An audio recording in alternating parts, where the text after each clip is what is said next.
So to get started here, you want to log into your Fortigate, and we're just going to go ahead and change this to custom. I hate the IPSec wizard, so we're just going to change this to custom right here. And I'm going to go ahead and name this IPSec dial-up SAML. Too many characters. Let's call it IPSec dial-up, and we're going to click next. All right, and then what you're going to do here is you are going to change this to dial-up user. Typically, this interface is something that you want your users to be able to access publicly. So I'm going to select my public interface here. And then you want to check the box for mode config. And for this right here, we want to assign an IP from a range. So I'm going to go ahead and create a VPN range for my users.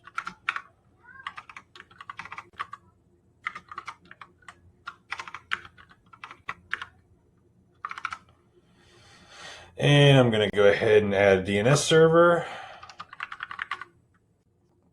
I'm actually going to select split tunnel so that I can show you when I connect on my other computer, the connection, that it gets an IP and that it functions. But typically I would just do a full tunnel VPN here. So then for accessible networks, you can just select, whatever networks you want to route across the tunnel. I'll leave IPv6 blank. And then we're going to click on advanced here. And we want to make sure that this add route is enabled. So we're good there. Pre-shared key, you want to go ahead and put in a pre-shared key. This will have to be part of your FortiClient VPN configurations. So make sure it's somewhat complex. All right, and then we're going to select IPE version 2. And then I'm just going to do AES 128, 256, AES 256, SHA 256, and then I'm going to only select 14 here. Now, these settings will have to be matched on your FortiClient. So just keep that in mind. Okay, leave the defaults there. And then I'm going to go advanced down here. And I'm just going to go... For this one, I'm going to leave these top two here. And again, you can set these to whatever you want. It just has to match on your client. And I'm also going to deselect 5. And then I'm going to select the auto keep alive.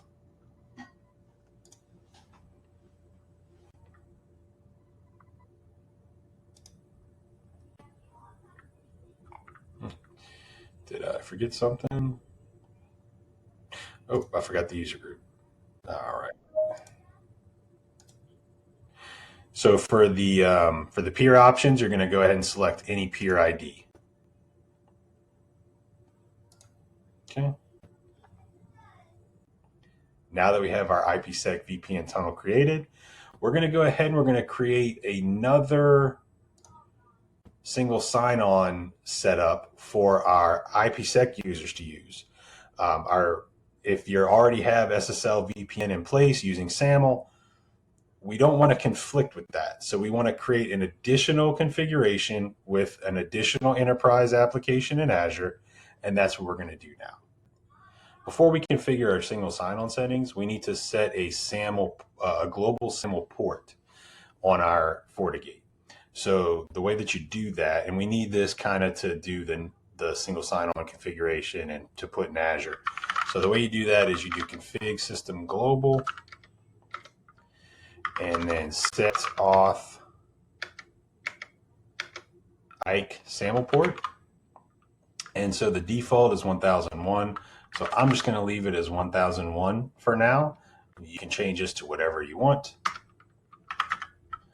And then you hit end. Now that we have that set up, we're going to head over to Azure and set up our new enterprise application for authentication. So I already have one set up. You can see it here. Now,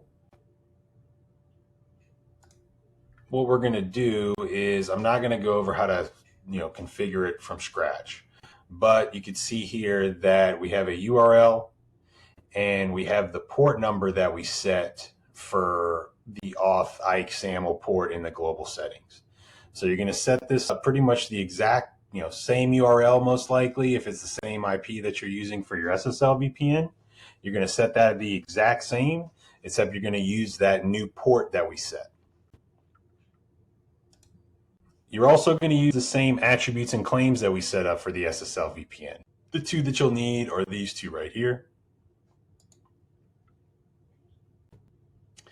And then you see that we have the links that we'll need to add in our SAML configuration down here. And you also need to download the base 64 certificate.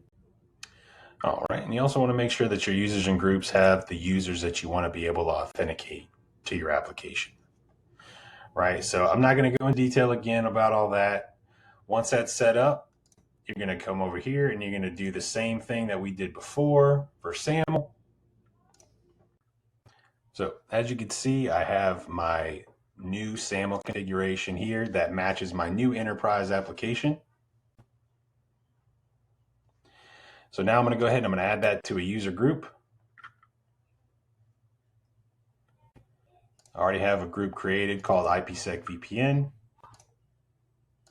I'm going to go ahead and I'm going to add my new SAML configuration.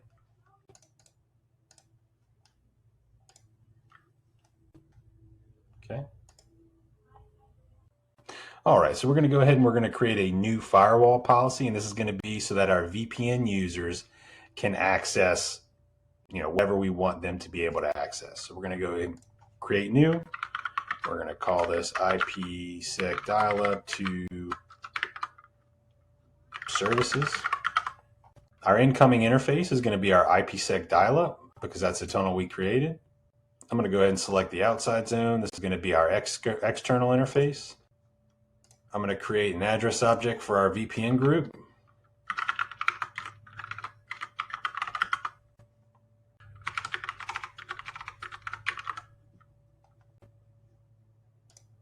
And destination, we'll just put all for now. Obviously, for however you want to set it up, it would need to be whatever you want your users to have access to. And we're going to go to the bottom and click OK.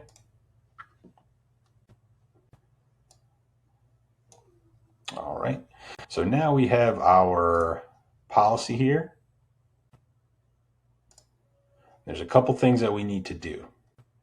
So one of the things that we need to do is we need to set the SAML server on the interface that our IPSec VPN tunnel is listening on.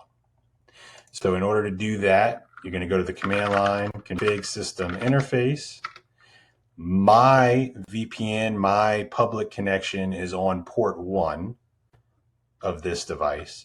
So I'm going to say edit port 1. And then I'm going to do set IK SAML server. And it's going to give you the SAML configurations that you have set on your device as options. So I'm going to go ahead and I'm going to type in IPSec Azure because that's the one that I wanted to use. And then I'm going to type end. The next change that we need to make in the command line is we need to config VPN IPSec phase 1 interface. And then we're going to do edit whatever our tunnel name is. So I called ours IPSec dial-up. And then you're going to do set EAP enable, set EAP identity send request. And then you're going to do set off user group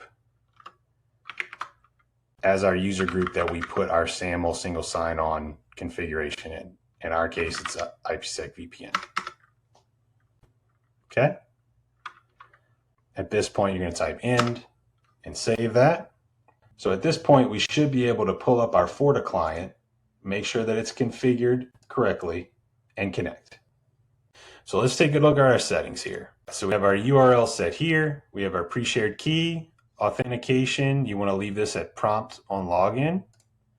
You want to make sure you check the box for enable single sign-on for VPN tunnel, and then the port here is what you want to put whatever we set on all the other stuff that we had. If whatever, if you set the port at 10,001 or 11,010, you want to make sure you put that number here. So then if we scroll down, we want to make sure that IKE v2 is selected, and then we want to make sure our phase 1 matches the configuration that we have set on our VPN tunnel. So at this point, I'm going to go ahead and attempt to connect.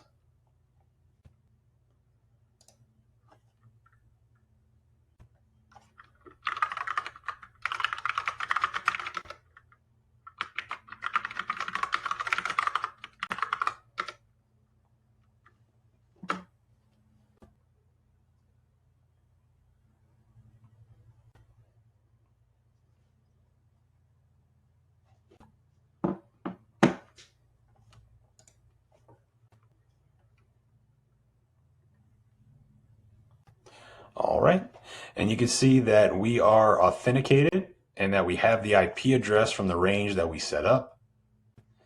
If we go back here and look at our IPSec monitor, we can see that our IPSec dial-up tunnel has one connection and that my username is associated with it. One last thing that you might want to know, or that might be helpful, is that if when you go to connect, it'll give you a certificate error there. So out of everything that we've done, there hasn't been an area for us to select a certificate for our VPN settings. Unlike in SSL VPN settings, where it asks you to select it right here. So what you need to do if you want to avoid that certificate error is you need to go to user and authentication, go to authentication settings, and make sure that the certificate that you want to use, your valid certificate, however you use it, is selected right here. And if that's, as long as that's a trusted cert for your users, they won't receive that certificate error. If you guys have any questions or run into any issues with this setup, please go back to my video about connecting and setting up Azure SAML SSO for the SSL VPN. That'll go into more detail about how to set that up. But if you do have any questions or you run into any issues, please feel free to drop a comment down below and I'll try to help you out. I hope this video was helpful for you, and I'll see you in the next one.